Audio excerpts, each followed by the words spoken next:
আত্মবিজ্ঞানী বিজ্ঞানীরা তারা বলছে আল্লাহ রাসূলের মেরাজ সশরীরে হয় নাই, রাসূলের মেরাজ হয়েছে স্বপ্ন যোগে। চিৎকার দিয়ে বলেন নাউযুবিল্লাহ। কিন্তু আমরা যারা মুসলমান আমরা বিশ্বাস করি আল্লাহ রাসূলের জীবনে যত মুজিজা ছিল তার ভিতরে সর্বশ্রেষ্ঠ মুজিজা হলো এই মেরাজ। কথা বলেন ঠিক কিনা? তাদের যুক্তি কি? তারা যুক্তি দিচ্ছে যে হিমালয় যে পর্বত রয়েছে, হিমালয় পর্বতের দৈর্ঘ্য উচ্চতা হলো ২৯,০০০ মাইল। কত মাইল? ২৯,০০০ মাইল। এই হিমালয় পর্বত উঠতে মানুষের অক্সিজেন লাগে, অক্সিজেন ছাড়া মানুষ হিমালয় পর্বত উঠতে পারে না। সুতরাং আরশ আজিম তো দূরের কথা, প্রথম আসমানে যেতে হলেও তার অক্সিজেন ছাড়া ওখানে যেতে পারবে। কি যুক্তি দেখেন! মুসলমান ঈমান নষ্ট করে দেওয়ার জন্য কত বৈজ্ঞানিক দৃষ্টি ভঙ্গিতে তারা কথা বলছে, এগুলো আমরা মানি না। আমরা জানি মেরাজ হলো বিশ্ব নবীজির মুজিজা। কথা বলেন ঠিক কিনা? আমার ভাইয়েরা, আল্লাহ নবীর মেরাজ কেন সংগঠিত হলো? বিশ্ব নবীজির উপরে কোরআনে কারীম যখন নাজিল হলো, জিবরাইল আমিন এসে বলতেছেন, হুজুর আপনি পড়েন ইকরা বিসমি রাব্বিকাল্লাযী খলাক খলাকাল ইনসানা মিন আলাক ইকরা ওয়া রাব্বুকাল আকরামুল্লাযী আল্লামা বিল কলাম আল্লামাল ইনসানা মা লাম ইয়ালাম। বলেন আল্লাহু আকবার। এই আয়াত কারিমা যখন নাজিল হলো, জিবরাইল আমিন বলেন, হুজুর আল্লাহ তাআলা আপনার উপরে কোরআনে কারীম নাজিল করছেন, আর ঘরে বসে থাকা যাবে না। এবার আপনি কোরআনের প্রচার শুরু করে দেন, কোরআনের কর্মসূচি আপনি শুরু করে দেন। নবীজি আমার কোরআনের দাওয়াত দেওয়া যখন শুরু করে দিলেন, কর্মসূচি যখন শুরু করে দিলেন, আবু জেহেলরা এসে বলতেছে, মুহাম্মদ তুমি কি করছো? এতগুলো খোদার ইবাদত করি, শত শত খোদা আমাদের খানায় কাবার ভিতরে আছে, আর তুমি এক খোদার দাওয়াত দিচ্ছ। অতএব তোমার এক খোদার কোনো পাওয়ার নাই, এতগুলো খোদা থাকতে আমরা এক আল্লাহর ইবাদত করতে পারবো না।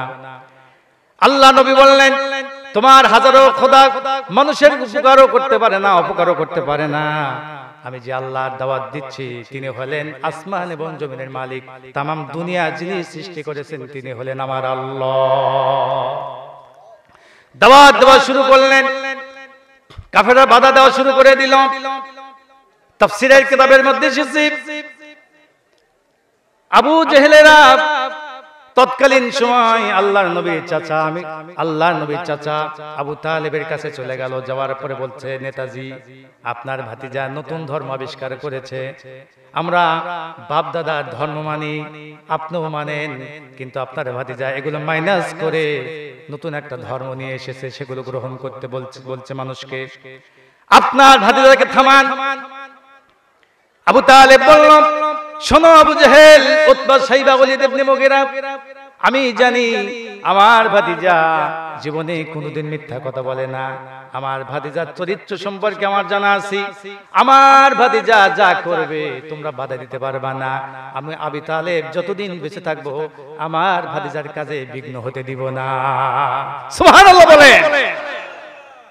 আমার ভাইয়েরা, এখানে একটি শিক্ষণীয় বিষয় আছে। আমার ভাইয়েরা চিন্তা করেন, এই আবু তালেব ইসলামের যত উপকার করেছে, ইসলাম প্রচার করার জন্য আবু তালেব এত খেদমত করেছে, এত চেষ্টা করেছে, আল্লাহ নবীকে সহযোগিতা করেছে।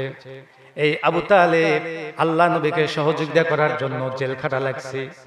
আল্লাহ নবী এবং আবু তালেব কিছু মানুষ, কিছু সাহাবী নিয়ে আল্লাহ নবী 3 বছর জেল খাটলেন। কারণ আরবের কাফেরেরা আল্লাহ নবীর সঙ্গে সম্পর্ক ছিন্ন করলো, আবু তালেবের সঙ্গে সম্পর্ক ছিন্ন করলো। আবু তালেবকে বলা হলো, আবু তালেব তুমি যদি মুহাম্মদকে সহযোগিতা করো তাহলে তোমার সাথে থাকা হবে না, তোমাকে সবকিছু থেকে তোমাকে মাহরুম করা হবে। পানি বন্ধ করে দিল, খাবার বন্ধ করে দিল, যোগাযোগ বন্ধ করে দিল, আত্মীয়তার বন্ধন ছিন্ন করে দিল। 3টি বছর জেল খাটলেন, সে আবু তালেব আল্লাহ নবী জেল খাটলেন। তাহলে এখান থেকে বোঝা গেল কোরআনের জন্য, দ্বীনের জন্য জেল খাটাও সুন্নাত। কথা বলেন ঠিক কিনা? আমার ভাইয়েরা, আমার বন্ধুগণ, আল্লাহ নবী জেল থেকে বের হয়ে গেলেন।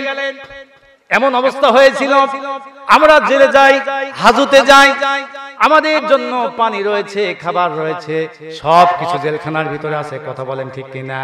কিন্তু ওটা এমন একটি জেলখানা ছিল, সাহাবায়ে কেরামের পেটে খাবার নাই, পানি নাই, পেশাব পর্যন্ত সাহাবায়ে কেরাম করতে পারছে না, পানির অভাবে পানি দিচ্ছে না, খাবার পেটে নাই। হযরত সাদ রাদিয়াল্লাহু তাআলা আনহু বলেন, আমি একদিন রাত্রিবেলায় পাহাড়ের পাদদেশে বের হলাম। পাহাড়ের পাদদেশে যাওয়ার পরে আমার পায়ের নিচে সাথে কি যেন আমি দেখতে পেলাম, ক্ষুধার তাড়নায় সেই জিনিসটা আমি খেয়ে ফেললাম। আজ পর্যন্ত বুঝতে পারি নাই ওটা কোন জিনিস ছিল। বলেন সুবহানাল্লাহ। সাহাবায়ে কেরামের পায়খানা বরকিলাদির মতো হয়ে গিয়েছিল। এত কষ্ট, এত অত্যাচার সাহাবায়ে কেরামের উপরে চলে আসলো। আল্লাহ পাক বলেন, নবীজি যত কষ্ট করা লাগে করবেন, তারপরেও কোরআনের পথ থেকে এক চুল পরিমাণ সরার কোনো সুযোগ নাই। ভাইয়েরা আমার, কি আলোচনা করব তো? আমার ভাইয়েরা, আল্লাহ নবী সাহাবায়ে কেরামদের কি বললেন? ও সাহাবীরা, তোমরা এই মক্কা নগরীতে কুলাতে পারছো না। হযরতে আম্মারকে শহীদ করে দিল, ইয়াসারকে শহীদ করে দিল, সুমাইয়াকে শহীদ করে দিল। অনেক কাফেরেরা সাহাবায়ে কেরামের উপরে নির্যাতন নিপীড়ন শুরু করে দিল। সাহাবায়ে কেরাম আল্লাহ নবীর সামনে এসে বলতেছেন, ইয়া রাসূলুল্লাহ, ইয়া হাবিবাল্লাহ, হুজুর আমাদের আর সহ্য হচ্ছে না, হুজুর আমাদের জন্য আল্লাহর কাছে দোয়া করেন, আল্লাহ যেন একটা ব্যবস্থা করে দেয়। নবীজি বললেন, ও সাহাবীরা, চিন্তা করো না, ধৈর্য ধারণ করো, আল্লাহ তাআলা তোমাদেরকে অবশ্যই সাহায্য করবে। আল্লাহ নবী সাহাবীদেরকে পরামর্শ দিলেন, ও সাহাবীরা, তোমরা চলে যাও, আবিসিনিয়ায় হিজরত করে চলে যাও। মদিনাতে হিজরত করার পূর্বে কিছু সাহাবী আবিসিনিয়ায় হিজরত করে চলে গেলেন অত্যাচার সহ্য করতে না পেরে। এবার কি হলো দেখেন, আবু জেহেল দূত পাঠিয়ে দিল আবিসিনিয়ার বাদশা নাজ্জাশীর কাছে। সে ছিল খ্রিস্টান। কিছু গিফট বুঝাও কর, কিছু কি বলে ঘুষ দিয়া নাজ্জাশীর কাছে পাঠিয়ে দিল। আবু সুফিয়ান কি বলে, ওলীদ ইবনে মুগীরা, সবাই বৈঠক করে বলল, সে তো খ্রিস্টান, তার কাছে কিছু দূত পাঠিয়ে দাও, তারা যেন আমাদের সদস্য মণ্ডলীদেরকে মক্কায় ফিরে দেয়। চলে গেল আবিসিনিয়ায়। যাওয়ার পরে আবু জেহেলের দূত সবাই মিলে বলতেছি, হে আবিসিনিয়ার বাদশা নাজ্জাশী, আমাদের এই দেশ থেকে কিছু মানুষ আপনার দেশে এসেছে, তারা হলো রাষ্ট্রদ্রোহী। কথা বোঝেন নাই? তারা হলো আমাদের দেশ বিরোধী, দেশ বিদ্বেষী, অনেক বক্তব্য দিয়েছে, অনেক কথা বলেছে, বাপদাদার ধর্ম চুনকারে মেরে আপনার রাষ্ট্রে তারা শেল্টার নিয়েছে। সুতরাং তাদেরকে আমাদের হাতে উঠায় দেন, আমরা তাদেরকে নিয়ে যাব। বাদশা নাজ্জাশী সাহাবায়ে কেরামদেরকে ডাকলেন। সাহাবায়ে কেরামদেরকে ডাকার পরে বললেন, তোমরা কেন মক্কা থেকে আমার দেশে হিজরত করেছো, কেন এসেছো? সাহাবায়ে কেরাম বললেন, বাদশা নাজ্জাশী শুনে রাখেন, আমরা এমন একজন মানুষের সন্ধান পেয়েছি, তার হাতে কালেমা পড়ে আমরা সোনার মানুষে পরিণত হয়েছি। বাদশা নাজ্জাশী বললেন, সেই লোকটার পরিচয় কি? সাহাবায়ে কেরাম বললেন, তিনি হলেন কুরাইশ বংশের একজন মানুষ, তার বাবার নাম কি আব্দুল্লাহ, মায়ের নাম কি আমেনা। বাদশা নাজ্জাশী একজন খ্রিস্টান, সে ব্যক্তি বলতেছে, হ্যাঁ আমি তো তাওরাত কিতাব অধ্যয়ন করেছি, আখেরি জামানে একজন পয়গম্বর মদিনাতে আগমন করবেন, তার নাম হবে মুহাম্মদ, বাবার নাম হবে আব্দুল্লাহ, মায়ের নাম হবে আমেনা। হ্যাঁ হ্যাঁ, যখন মিলে গেছে এই লোকটা যে আখেরি জামানার পয়গম্বর, কোনো সন্দেহ নাই। বলেন সুবহানাল্লাহ। সেখান থেকে কাফেররা ব্যক্ত হয়ে গেল, সাহাবায়ে কেরামদেরকে নিয়ে আসতে পারল না, মনে কষ্ট। এদিকে আল্লাহ রাসূল দাওয়াতি কাজ করতেছেন, পর্যায়ক্রমে কিছু মানুষ ইসলামের মধ্যে ইনভলভ হচ্ছে, সাহাবায়ে কেরাম সহ্য করতে পারতেছে না। এমন তো অবস্থায় এই কাজগুলো করতে আবু তালেব দেখেন সহযোগিতা করতেছে। সেই আবু তালেব হঠাৎ করে দুনিয়া থেকে বিদায় হয়ে চলে গেল। আবু তালেব দুনিয়া থেকে বিদায় হয়ে যাওয়ার পর একটা পাখির একটা ডানা ভেঙে গেলে যে অবস্থা হয়, আল্লাহ নবীর এইরকম অবস্থা হয়ে গেল। আবু তালেব তার জীবন থেকে হারিয়ে ফেললো। আবু তালেব দুনিয়া থেকে বিদায় হয়ে যাওয়ার পর কাফেররা আল্লাহ রাসূলের উপরে চড়া হয়ে উঠলো, সাহাবায়ে কেরামের উপরে চড়া হয়ে উঠলো। সাহাবা ইকরামদেরকে বাইরে হতে দেয় না, দাওয়াতি কাজ করতে দেয় না, কোনো কিছু করতে দেয় না। মনে করেন একেবারে 144 ধারা জারি করে ফেলে দিল। এই অবস্থাতে আল্লাহ রাসূল বিষণ্ণ মন কি করবেন? খাদিজা রাদিয়াল্লাহু তাআলা আনহা বললেন, স্বামী আমার চিন্তা করছেন কেন? আমি তো আছি, আপনার চাচা দুনিয়া থেকে বিদায় হয়ে চলে গেছে, আমি তো আছি। এই মক্কা নগরী অনেক মানুষ, অনেক বড় বড় লিডার আমার টাকাতে ব্যবসা করে, আমি যতদিন বেঁচে আছি আপনার উপরে কোনো কাফের চোখ রাঙা কথা বলতে পারবে না। চিৎকার দেবেন না আল্লাহু আকবার। খাদিজা রাদিয়াল্লাহু তাআলা আনহা সহযোগিতা করা শুরু করলেন। কিছুদিনের ব্যবধানে আবু তালেব দুনিয়া থেকে বিদায় হয়ে যাওয়ার মাত্র 2 মাস পরেই খাদিজা রাদিয়াল্লাহু তাআলা আনহা দুনিয়া থেকে বিদায় হয়ে চলে গেলেন। আল্লাহ রাসূলের মনে হচ্ছে দুইটা পাখা ভেঙে গেল। হুজুর সাল্লাল্লাহু আলাইহি সাল্লামের পাশে দাঁড়ানোর কেউ নাই, এমন কি তার আত্মীয় স্বজন গোষ্ঠীর লোকেরা সবাই বিশ্বনবীকে মাইনাস করে দিল, সবাই আত্মীয়তার বন্ধন ছিন্ন করে ফেলে দিল। এমন কি আবু লাহাবের সাথে দুটো মেয়েকে বিয়ে দেওয়া হয়েছিল আবু তালেবের পুত্রের সাথে, এমন কি আবু লাহাব বলল, হে আমার পুত্ররা মুহাম্মাদের মেয়েকে তালাক দিয়ে দাও। চিৎকার দিয়ে বলেন নাউজুবিল্লাহ। আল্লাহ রাসূলের মেয়েকে তালাক দেওয়া হলো। বিশ্বনবীজি চিন্তা করেন, ভাই আল্লাহ রাসূলের কি অবস্থা? বিশ্বনবীজি আল্লাহ ছাড়া পৃথিবীতে তার সহযোগিতা করার মতো আর কেউ নাই। নবীজি বিষণ্ণ মন চিন্তা করলেন যে আমি তাইফে যাব। মক্কা থেকে তাইফে দূরত্ব হলো 60 মাইল। কত মাইল? জোরে বলেন কত মাইল? চিন্তা করতে হবে মুসলমান, শিক্ষা নিতে হবে ইতিহাস থেকে আমাদের। আল্লাহ রাসূল চিন্তা করলেন যে আমি তাইফে বড় হয়েছি, আমার মা হালিমাতুস সাদিয়া দুধ পান করেছি, সেখানে আমার যৌবনকাল কেটেছে, আমি সেখানে যাব। আমার সমবয়স্ক অনেক যুবক আছে, অনেক মুরব্বী আছে, অনেক আত্মীয় স্বজন আছে, আমি তাদের কাছে গিয়ে কালেমার দাওয়াত দিব, তারা আমার দাওয়াত কবুল করবে। বলেন সুবহানাল্লাহ। ভাইরা আমার, আল্লাহ নবী বুক ভরা আশা নিয়া পালক পুত্র যায়েদকে নিয়া আহারে হেঁটে হেঁটে পায়ে পায়ে আল্লাহ নবী তাইফের ময়দানে চলে গেলেন 60 মাইল দূরে। নবীজি তাইফের ময়দানে গিয়া নেতাদেরকে ডাক দিয়ে বললেন, নেতারা শোনো শোনো, আমি মুহাম্মদ সাল্লাল্লাহু আলাইহি সাল্লাম এই তাইফে আমার বাল্য জীবন কেটেছে, আমার মা হালিমাতুস সাদিয়া দুধ আমি পালন করেছি, তোমাদের মাঝে আমি বড় হয়েছি, আমি কি জীবনে কোনোদিন মিথ্যা কথা বলেছি? না। তারা বলল, না তুমি মিথ্যা কথা বলো নাই। আমি কি তোমাদের সঙ্গে কোনোদিন কোনো খারাপ আচরণ করেছি? বলে, না করো নাই। তুমি অবশ্যই ভালো মানুষ, আমরা জানি ছোটবেলায় থেকে তোমার ভিতরে একটা বিশেষ কি যেন কাজ করতেছিল, আমরা সেই সময় বুঝতেছিলাম তুমি সাধারণ মানুষ হবে না। আল্লাহ নবী বললেন, তাই যদি হয়, আমি আল্লাহর নবী, আল্লাহ তাআলা আমার উপরে কোরআনে কারীম নাজিল করেছেন, তোমরা সবাই ঈমান গ্রহণ করো, জাহান্নামের পথ থেকে জান্নাতের পথে চলে আসো। তোমরা সবাই যদি আল্লাহর পরিচয় পেতে চাও, জান্নাত পেতে চাও, তাহলে সবাই পড়ে নাও লা ইলাহা ইল্লাল্লাহ মুহাম্মাদুর রাসূলুল্লাহ সাল্লাল্লাহু। ভাইরা আমার, কি নির্মম পরিহাস! নবীজি আমার বুক ভরা আশা নিয়ে তাইফের ময়দানে গেলেন। তাইফের যুবকেরা, ও যুবকেরা, তাইফের যুবকেরা, আল্লাহ নবী কি দাওয়াত দিতে দেরি, কিন্তু পাথর মারতে দেরি করলো না। একজন নয়, দুইজন নয়, শত শত যুবক এসে হাজির হয়ে গেল। ওই দেশের নেতারা বলল, দেখো পাগল এসেছে। কি বলে পাগল?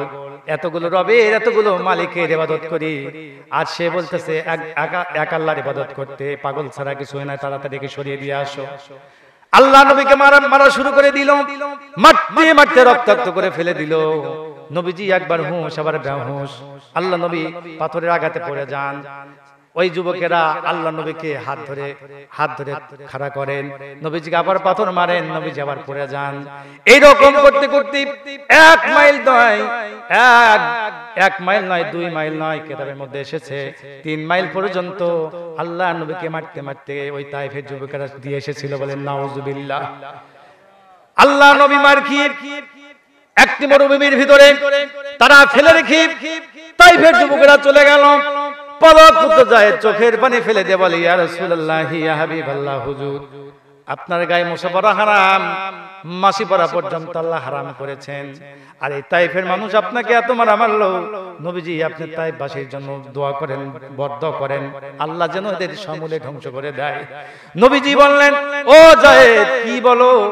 যে জন্য আমি দুনিয়াতে প্রেরণ করেছি, এই তাইফবাসী যদি দুনিয়া থেকে বিদায় হয়ে চলে যায়, আমি রাসূল যদি শব্দ উচ্চারণ করি, আমার দোয়া করা লাগবে না, আল্লাহ তাআলা ফেরেশতা পাঠায়া দিয়া তাইফের মানুষদেরকে নিঃশেষ করে ফেলে দিবে। আমি এটা দোয়া করব না। মানুষ বোঝে না, আমারে চেনে না, কোরআন চেনে না, আল্লাহর পরিচয় জানে না। আমি এদেরকে পরিচয় করে দেওয়ার জন্য দুনিয়াতে এসেছি, আমি তাদের জন্য বর্দা করব না। এমন সময় ওই মরুভূমির ভিতরে একটা আঙ্গুরের বাগান ছিল, একজন ব্যক্তি আঙ্গুরের বাগান পাহারা দিচ্ছিল। ওই লোকটা যখন আল্লাহ নবী দেখতে পেল, বাগান থেকে দৌড় দিয়ে ওই আল্লাহ নবীর সামনে চলে গেল। নবীজির সামনে যাওয়ার পরে ওই যুবক দেখতে পেল, হারে মাথা থেকে পা পর্যন্ত রক্ত আর রক্ত, রক্তগুলো বেয়ে বেয়ে আল্লাহ নবীর পায়ে জমাট বেঁধে যাচ্ছে। রক্তগুলো জমিনে পড়ছে না, যায়েদ রাদিয়াল্লাহু তাআলা আনহু রক্তগুলো মুছে দিচ্ছেন। আল্লাহ নবী রক্তগুলো গা বেয়ে বেয়ে পায়ের পাতায় জড়ো হয়ে গেল। এমন সময় হযরত জিবরাইল আমিনকে আল্লাহ পাক ঘোষণা করলেন, জিবরাইল রে, তাড়াতাড়ি চলে যাও, তাইফের ময়দানে তাড়াতাড়ি চলে যাও, তাকায়া দেখো আমার দোস্ত, যাকে সৃষ্টি না করলে আমি আসমান সৃষ্টি করতাম না, যাকে সৃষ্টি না করলে জমিন সৃষ্টি করতাম না, তামাম দুনিয়া আমি আল্লাহ তাআলা সৃষ্টি করতাম না। সে রাসূলকে মেরেছে, রক্তগুলো আল্লাহ নবীর গা বেয়ে বেয়ে তার তালুর নিচে জমাট বেঁধে গেছে। এক ফোঁটা রক্ত যদি তাইফের ময়দানে, যদি তাইফের জমিন স্পর্শ করে, আমি আল্লাহ তাআলা আমার জাতের কসম করে বলি, কিয়ামত পর্যন্ত তাইফের মাটিতে কোনো ফসল জন্মিবে না। আল্লাহ নবী জিবরাইলকে বললেন, তাড়াতাড়ি চলে যাও তাইফের ময়দানে। তাইফের ময়দানে গিয়া আমার নবীর পায়ের নিচে তোমার পাখা বিছিয়ে দাও। জিবরাইল আমিন বলেন, আমি সেই সময় ছিলাম সিদরাতুল মুনতাহায়। আল্লাহ নবীর পা থেকে এক ফোঁটা রক্ত জমিনে পড়বে। আমি চিন্তা করলাম, এত তাড়াতাড়ি আমি কেমনে চলে যাব? আল্লাহ তাআলা আমাকে একটা নয়, দুইটা নয়, 100 নয়, 200 নয়, 600 পাখা আল্লাহ পাক আমাকে দান করেছেন। আমি বিশেষ বিশেষ সময়ে পাখাগুলো ব্যবহার করি।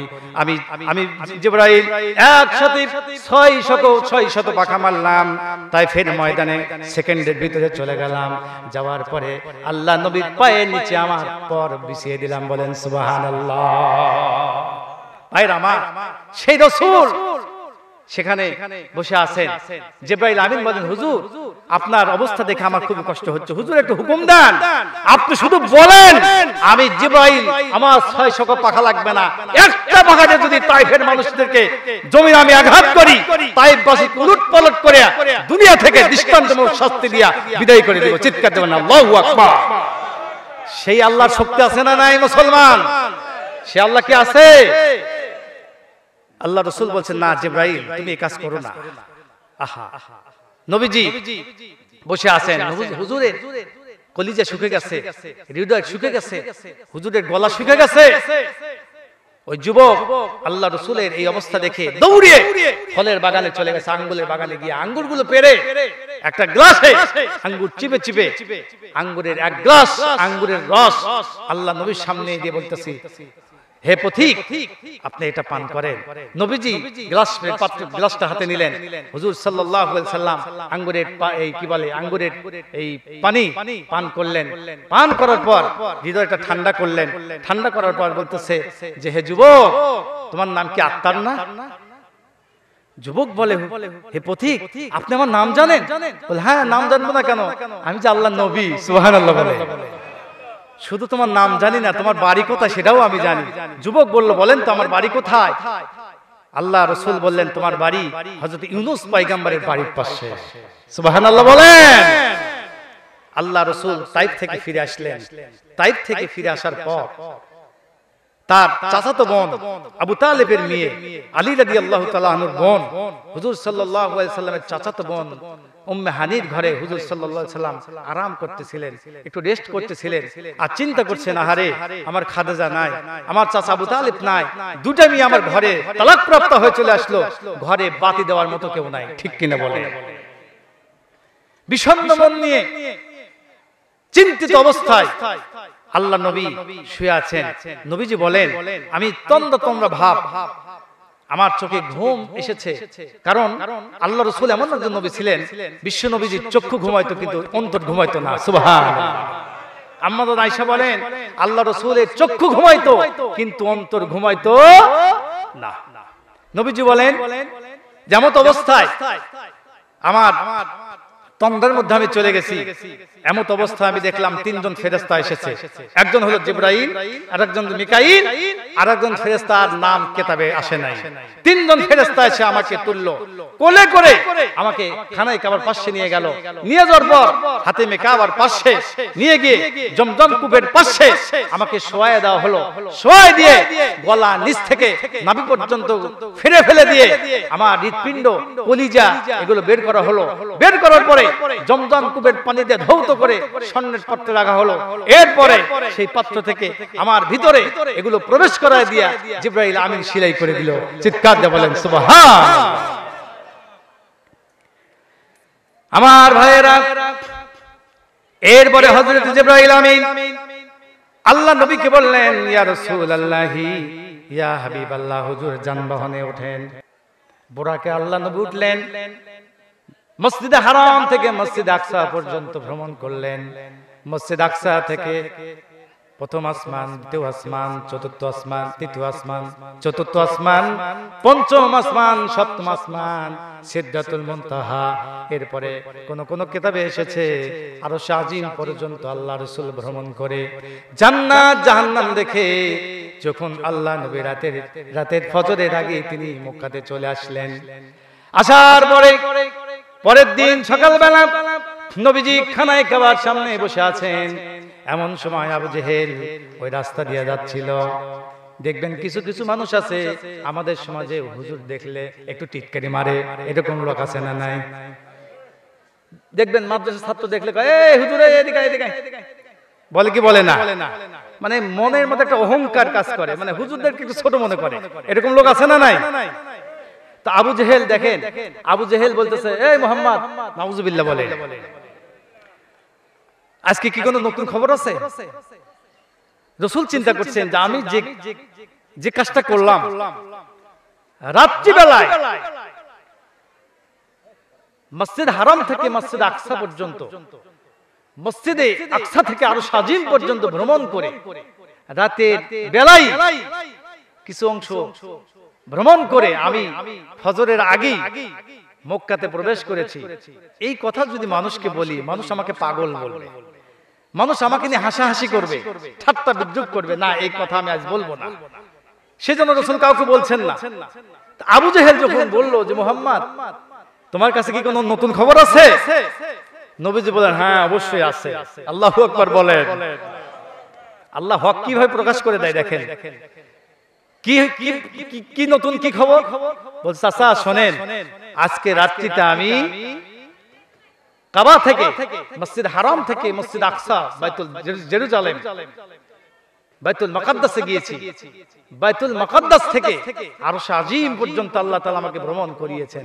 আবু জেহেল অট্ট হাসিতে বলতেছে, হায় হায় রে, পাগল মেলা দেখছি, এইরকম পাগল আল্লাহর জমিনে দেখি নাই। চিৎকার দিয়ে বলেন নাউজুবিল্লাহ।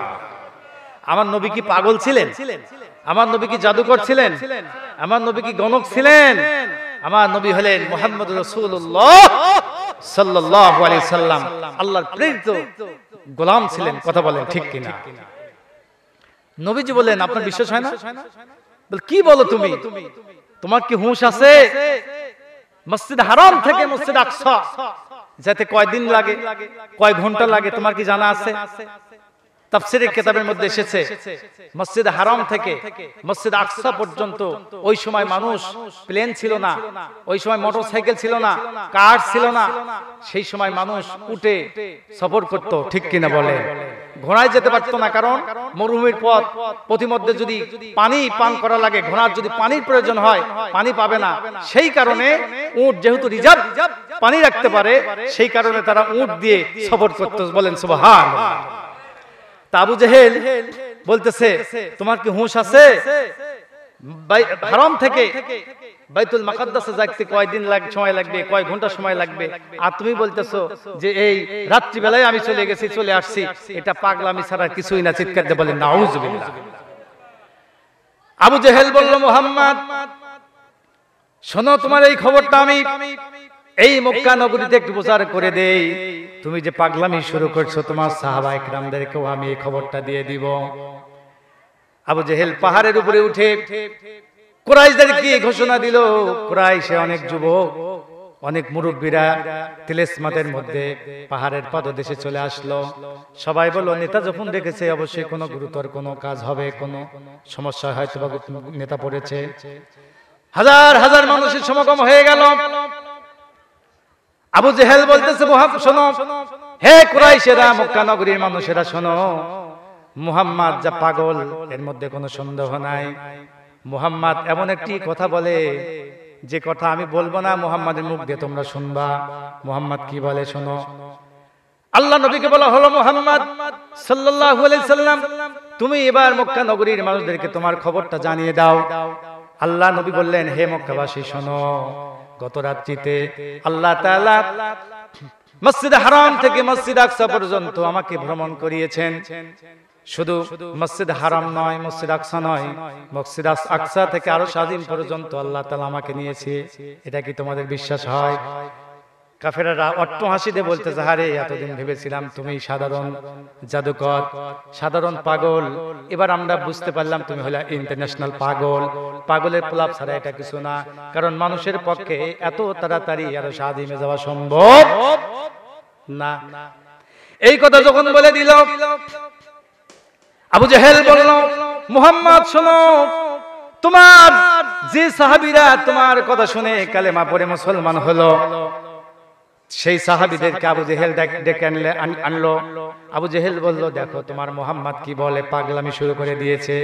তাফসীরের কিতাবের ভিতরে এসেছে, আল্লাহ নবীর মিরাজকে অস্বীকার করে অনেক মুসলমান মুরতাদ হয়ে গিয়েছিল। বলেন নাউজুবিল্লাহ। আবু জেহেলের টার্গেট হলো মুহাম্মাদের একনিষ্ঠ মানুষ হলো আবু বকর। এই খবরটা আবু বকরকে দিয়া আবু বকরের ঈমান নষ্ট করে দিব। মুহাম্মাদের উপরে যা আস্থা বিশ্বাস রয়েছে এগুলো আমি মিলান করে দিব।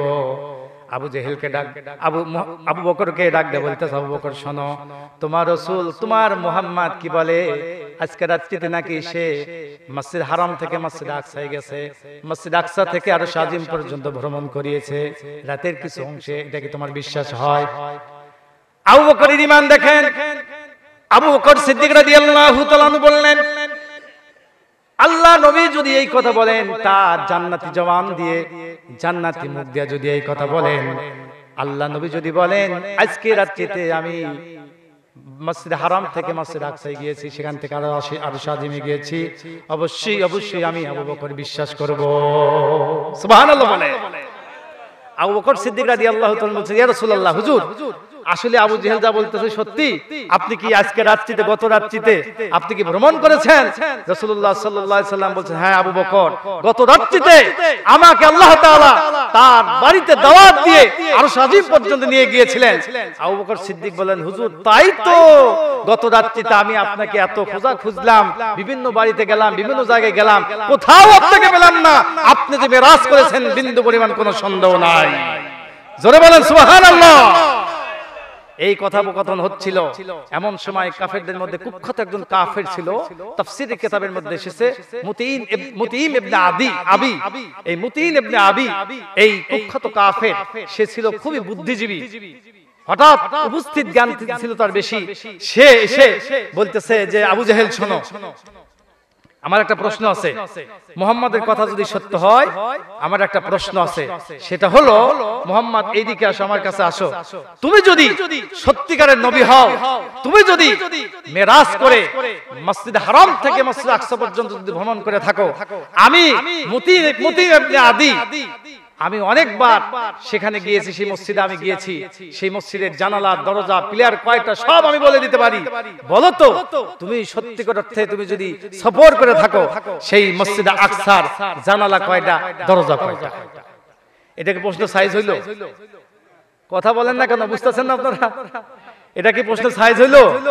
আচ্ছা বলেন তো, আপনারা যারা এই মাহফিলে এসেছেন, এখন মাহফিল থেকে যাওয়ার পর যদি কেউ জিজ্ঞাসা করে আচ্ছা মাহফিলে গিয়েছিলাম, মাহফিলে খুঁটি কয়টা কও তো? আচ্ছা কেউ কি খুঁটি গুনতে আসছেন? হ্যাঁ, মাইক গুনতে আসছেন?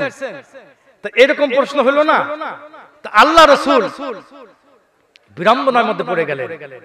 হুজুর বলেন, জীবনে যত প্রশ্নের সম্মুখীন আমি হয়েছি, এত কঠিন প্রশ্নের সম্মুখীন আমি জীবনে হই নাই। আল্লাহ নবী চিন্তার মধ্যে পড়ে গেলেন, তা আমি তো সফর করেছি, জানালাও দেখি নাই, দরজাও দেখি নাই, প্লেয়ারও দেখি নাই, এটা আমি বলবো কেমনে?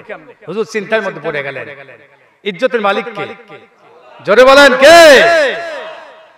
আমার ভাইয়েরা, এমন সময় জান্নাত দেখেছে, জাহান্নাম দেখেছে, এই কথা কি আপনার বিশ্বাস হয়? বাদশা কায়সার বলল, এটা তো বিশ্বাস করার কথা না, কারণ মক্কা থেকে বাইতুল মুকাদ্দাসে যাইতে লাগে 40 দিন। কয় দিন? 40 দিন সময় লাগে। 40 দিন আসতে লাগে, 80 দিন সময় লাগে। বাইতুল মুকাদ্দাস থেকে বাইতুল্লাহ যাইতে 80 দিন সময় লাগে। আর রাত্রির কিছু অংশে এসে মসজিদ হারাম থেকে মসজিদ আকসা পর্যন্ত গেছে। এটা অবিশ্বাস্য কথা, এটা বিশ্বাস করা যাবে না। এমন সময় বাদশা কায়সারের পাশে তার একজন আলেম, খ্রিস্টান আলেম পাদ্রী ছিল।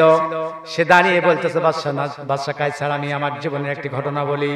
সেটা হচ্ছে, আমি তাওরাত কিতাব অধ্যয়ন করেছি। তাওরাত কিতাবের ভিতরে এসেছে আখিরি জামানে যিনি পয়গম্বর হবেন, সেই পয়গম্বর একদিন মিরাজ করবেন। মিরাজ করতে নিয়ে বাইতুল মুকাদ্দাসে আসবে।